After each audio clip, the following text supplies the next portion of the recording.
200년 전 유배지에서 한 남자가 있었습니다. 정약용. 그는 57세에 모든 것을 잃었습니다. 벼슬도, 명예도, 가족과의 일상도. 전라도 강진이라는 낯선 땅에서 18년을 홀로 보내야 했죠. 그런데 놀라운 일이 벌어집니다. 그는 그곳에서 무너지지 않았습니다. 오히려 500권이 넘는 책을 저술하며 조선 최고의 실학자로 우뚝 섰습니다. 어떻게 가능했을까요? 그 비밀은 단 한마디로 압축됩니다. 마음이 천국을 만든다. 오늘 이 말의 진짜 의미를 함께 풀어보겠습니다. 첫 번째, 운명을 한탄하는 시간에 답을 찾아라. 정약용은 유배지에서 이렇게 썼습니다. 이미 벌어진 일을 붙들고 한탄한들 무엇이 달라지겠는가? 우리는 자주 묻습니다. 왜 하필 나한테? 왜 이런 일이? 하지만 정약용은 단호하게 말합니다.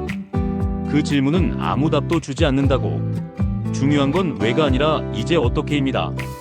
환경은 내가 선택할 수 없지만 그 환경을 대하는 태도는 온전히 내 몫이니까요. 예를 들어볼까요? 갑자기 직장을 잃었다면 내 인생은 끝났어라고 한탄할 수도 있습니다. 하지만 정약용이라면 이렇게 물었을 겁니다. 이 상황에서 내가 배울 수 있는 건 뭐지? 새로 시작할 수 있는 길은 없을까? 똑같은 상황, 다른 질문. 그 차이가 천국과 지옥을 가릅니다. 두 번째, 부자가 되려면 욕망부터 줄여라. 정약용은 이런 명언을 남겼습니다. 재물은 바닷물과 같아서 마실수록 목이 마르다. 우리 시대는 어떤가요? SNS를 열면 남의 성공 스토리가 넘쳐납니다. 더 비싼 차, 더 넓은 집, 더 멋진 여행. 끝없이 비교하다 보면 내 손에 쥔 것들이 초라해 보입니다. 하지만 정약용은 말합니다. 진짜 부자는 많이 가진 사람이 아니라 부족함을 모르는 사람이라고. 유배지에서 그는 거친 보리밥을 먹으며 이렇게 썼습니다. 오늘도 배불리 먹었으니 감사하다. 그에게 유배지의 밥상은 궁궐의 수라상보다 귀했습니다. 왜냐하면 그는 있는 것에 집중했으니까요. 남과 비교하는 순간 우리는 영원히 가난해집니다. 하지만 지금 내게 있는 것의 가치를 발견하는 순간 우리는 이미 부자입니다. 세 번째, 노후의 안전망은 타인이 아닌 나 자신. 정약용은 아들에게 이런 편지를 썼습니다. 자식에게 기대지 말거라. 스스로를 돌볼 수 있는 힘을 길러야 외롭지 않다. 냉정하게 들리나요? 하지만 이것이야말로 가장 따뜻한 충고입니다. 타인에게 의존하는 순간 우리는 상대의 변화에 흔들립니다. 배우자가 달라지면, 자식이 멀어지면, 친구가 떠나면 무너집니다. 하지만 스스로 설 수 있는 사람은 다릅니다. 혼자 책을 읽고, 혼자 산책하며, 혼자서도 하루를 풍요롭게 만들 줄 압니다. 그럴 때 오히려 타인과의 관계도 건강해집니다. 집착이 아닌 여유로 만나게 되니까요. 노후를 준비한다는 건 돈을 모으는 것만이 아닙니다. 혼자서도 행복할 수 있는 마음의 힘을 기르는 겁니다. 네 번째, 평상심이 곧 최고의 실력이다. 정약용은 이렇게 말했습니다. 큰일이 닥쳤을 때 태어날 수 있는 힘은 평소 아무 일 없을 때 닦아놓은 마음 공부에서 나온다. 위기는 예고 없이 찾아옵니다. 갑작스러운 사고, 건강 문제, 인간관계의 파탄. 그때 우리는 평소의 마음 상태로 돌아갑니다. 평소에 불안했다면 위기 때는 공황 상태가 됩니다. 하지만 평소에 고요함을 연습했다면 위기 속에서도 중심을 잡습니다. 그렇다면 어떻게 평상심을 기를까요? 거창할 필요 없습니다.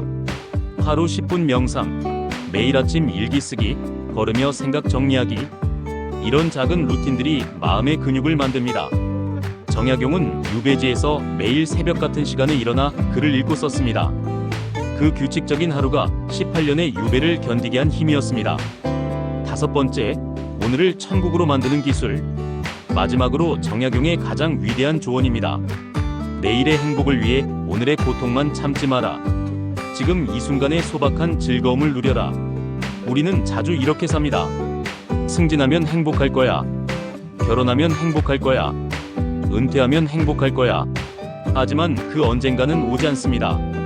왜냐하면 그때가 되면 또 다른 언젠가를 기다리게 되니까요. 정약용은 유배지에서 무엇을 했을까요? 차를 마시며 달을 감상했습니다. 제자들과 시를 짓고 마을 아이들을 가르쳤습니다. 산을 오르며 자연을 관찰했습니다. 거창한 성공이 아니었습니다. 하지만 그 소박한 순간들이 그의 하루를 천국으로 만들었습니다. 여러분, 오늘 점심 맛있게 드셨나요? 저녁 산책 한번 해보셨나요? 좋아하는 음악 들으셨나요? 바로 그것들이 천국입니다. 마음이 천국을 만든다. 정약용은 가장 어두운 시기에 가장 밝은 지혜를 남겼습니다. 그의 삶이 증명합니다. 환경은 우리를 규정하지 못한다는 것을, 운명을 한탄하는 대신 현실을 받아들이고, 끝없는 욕망 대신 자족을 선택하고, 타인 의존 대신 독립적 마음을 기르고, 평상심을 연습하며 오늘의 소박한 기쁨을 누릴 때, 그때 우리의 하루는 천국이 됩니다. 장소가 아니라 마음이, 상황이 아니라 태도가 천국을 만드니까요. 200년 전 유배지의 작은 오두막, 그곳이 정약용에겐 천국이었습니다. 그렇다면 여러분의 천국은 어디인가요? 정답은 간단합니다. 바로 지금 여기입니다.